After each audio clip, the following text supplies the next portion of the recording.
students, today we are going to continue the application of Gauss law. Second है हमारी जो application है electric field due to a charge spherical shell. आज हमारा focus जो है इस पे रहेगा और रिलेटेड जो आर्टिकल्स है, ठीक है. At a point outside the charge spherical shell, a spherical shell is a hollow sphere of infinitely small thickness. Let the charge Q be uniformly distributed over the shell having radius r.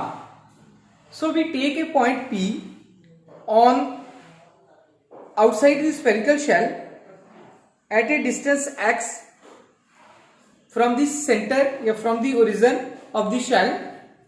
Spherical है तो मैं center ही बोलूंगा. Draw a sphere of radius x with O as the center as shown in figure. So this sphere is called the Gaussian sphere या it acts as a Gaussian sphere. The electric field intensity at every point of this sphere is same and directed radially outwards. As we know that the Gauss divergence theorem, closed surface integral E dot ds is equal to Q upon epsilon naught. Previous lectures में भी हमने देखा था कि E and ds are parallels each other, so we can write it as close surface integral E ds is equal to E upon Q epsilon, या हम ऐसे भी लिख सकते हैं E close surface integral ds is equal to Q upon epsilon not. अब close surface integral that is the Gaussian surface या surface area of the Gaussian surface, then it is equal to 4 pi r square होता है. R मेरा यहाँ पे x है, तो then it is equal to 4 pi x square. By putting the value of this we have E is equal to 1 upon 4 pi epsilon not Q upon x square. So this equation shows that the electric field intensity outside the charged spherical shell behave as if the whole charge were concentrated at the center and E is directed outwards. आप उसके arrow से भी देख सकते हैं, हमने जो figure बनाई है उसमें E को आउटवर्ड्स डायरेक्शन में शो किया हुआ. सेकेंड पॉइंट आता है इसमें at a point on the surface of the shell. अगर हम पॉइंट जो P है on the surface of the shell ले लेते हैं, what can happen, then it means that x is equal to r, क्योंकि जितना रेडियस है उतना ही r है. तो इक्वेशन क्या बन जाएगी मेरे पास, E is equal to 1/4 pi epsilon not Q upon r square बन जाएगी. x की जगह r आ जाएगा. अगर पॉइंट क्या होता, inside the charge spherical spheres हो जाए, क्योंकि तीन ही पॉइंट्स हो सकते हैं, या तो ऑन दी पॉइंट्स होता है, या आउटसाइड होता है, या इनसाइड होता है. Because you know that the Gaussian surface laying inside the shell encloses no charge. According to Gauss theorem, the electric field intensity at a point inside the charged spherical shell is always zero. So then E is equal to 0. It means that the variation of E with distance from the center of the spherical shell is shown in figure in front of you. You see that is distance O है मेरा दोनों तरफ E, और E की जो values आती है वो E 1/4 pi epsilon not Q upon r square, इस वे में हमारी जो है कर्व्स आ जाती है. आप देख सकते हो हमने इसको फिगर में बनाया हुआ है.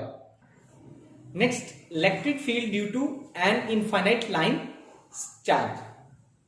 Late us consider an infinite line of charge along a straight charge wire of negligible thickness having a constant linear charge density lambda. Charge density हमें पता है, it is nothing but it is the charge upon length placed in the air. Let P be any point at a distance r from the axis of the wire at which the intensity of electric field to be calculated.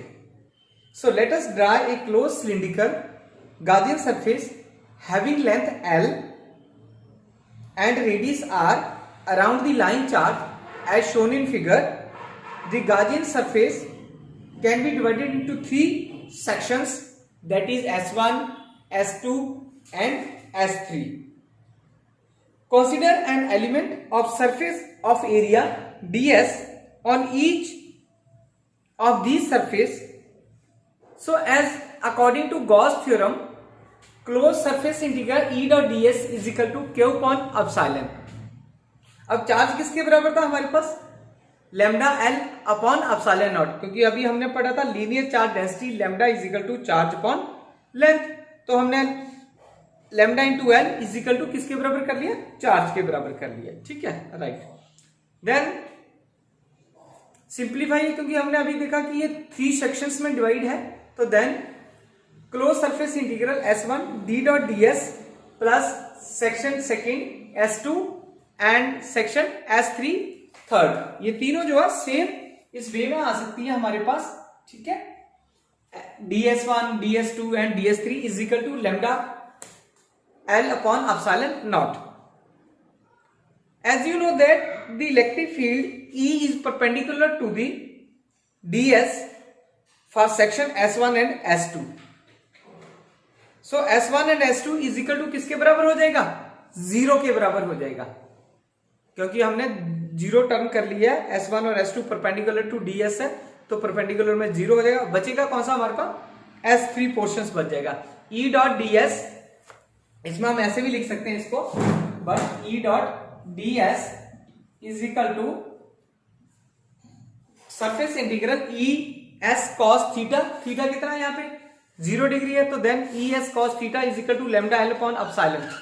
तो E बाहर कर लिया हमने और अंदर हमारे पास रह गया है surface integral of ds is equal to lambda L upon epsilon not. अब जो सरफेस इंटीग्रल ds है वो किसके बराबर है, 2 पाई आर एल के बराबर है। क्यों आर एल के बराबर है, क्योंकि जो circumference into length of cylinder है, circumference 2 pi R into length कितनी है, एल ली हुई है, तो हमारे पास कितना आ गया, 2 पाई आर एल आ गया। By putting this value then we have E into 2 pi r l is equal to lambda L upon epsilon not, या E is equal to 1.2 pi epsilon lambda upon r. अब हमने क्या किया, L से L cancel कर दिया, cancel out कर सकते हैं आप लोग, यहाँ इस इक्वेशन में कैंसिल आउट कर दिया मैंने, right. Then we have 1.2 pi epsilon not lambda upon r. अब हमें क्या, क्योंकि गॉस लॉ तो हमारे पास क्या बनता, 1.4 पाई एप्सिलॉन नॉट। अब मैंने क्या किया, 2 से मल्टीप्लाई कर दिया, 2 से डिवाइड कर दिया, सेम रेशियो से। Then we have 2 lambda upon 4 pi epsilon not upon r. तो the direction of the electric field E is radially outward from the infinite line of positive charge. Next है हमारे पास application, electric field due to non conducting sheet of charge. Suppose we have a non conducting infinite thin sheet having surface charge density sigma, sigma means coulomb per meter square. We take point P at a distance r from the sheet and we have draw an imaginary cylinder of cross sectional area s and length 2r punching through the sheet. This cylinder is called the Gaussian surface.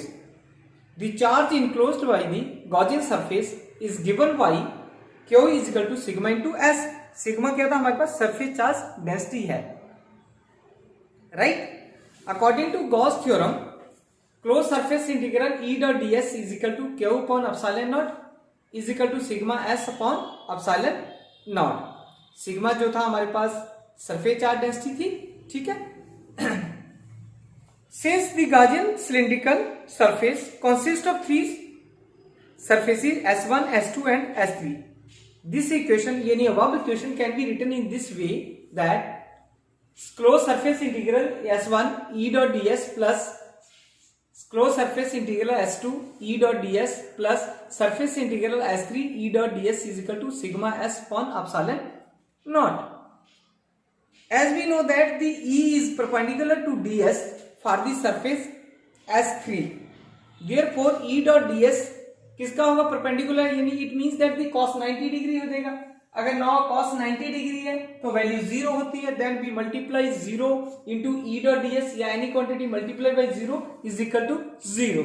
Then we have 2 quantity left, that is S1 and S2। Surface जो है S1 और S2 बचा है मेरे पास, और जो E is parallel to the ds for the surface S1 and S2। अगर parallel है तो इट मींस कॉस एंगल कितना हो जाएगा, वहां पे 0 डिग्री हो जाएगा। तो E डॉट ds इंटू 1 तो हमारे पास क्या बचा, ES plus ES is equal to sigma S upon epsilon not. अब ES 2 ES बन गई, 2 ES is equal to sigma S upon epsilon not. और सिमिलरली हमने क्या किया, ये जो सिग्मा S है इस S को इस S से कैंसिल आउट कर दिया और E इज इक्वल टू इसके नीचे लेके गए sigma upon 2 upon epsilon, E is equal to sigma upon 2 epsilon not की वैल्यू आ जाती है। अब ये जो इक्वेशंस आई है ये क्या इक्वेशन सिग्निफाई कर रही है, this equation signify that the electric field intensity due to the non conducting charge sheet is independent of the distance of observation point, but condition is that what depends only on the surface charge density, क्योंकि surface charge density पे ही depend करता है। E directly proportion to sigma के बराबर है, that is हमने शुरू में बोला था कि sigma is nothing but it is the surface charge density. अब क्या हमारे पास एक दो और एप्लीकेशन है इसमें गॉस लॉ की, ठीक है, वो हम नेक्स्ट लेक्चर में कर लेंगे। और साथ ही मैंने प्रॉमिस भी किया था आपको, हम कुछ न्यूमेरिकल करेंगे नेक्स्ट वीडियो में, नेक्स्ट लेक्चर में या नेक्स्ट वीडियो में, तो आप इसको वॉच आउट करते रहिए। Thank you, you enjoy this lecture once again.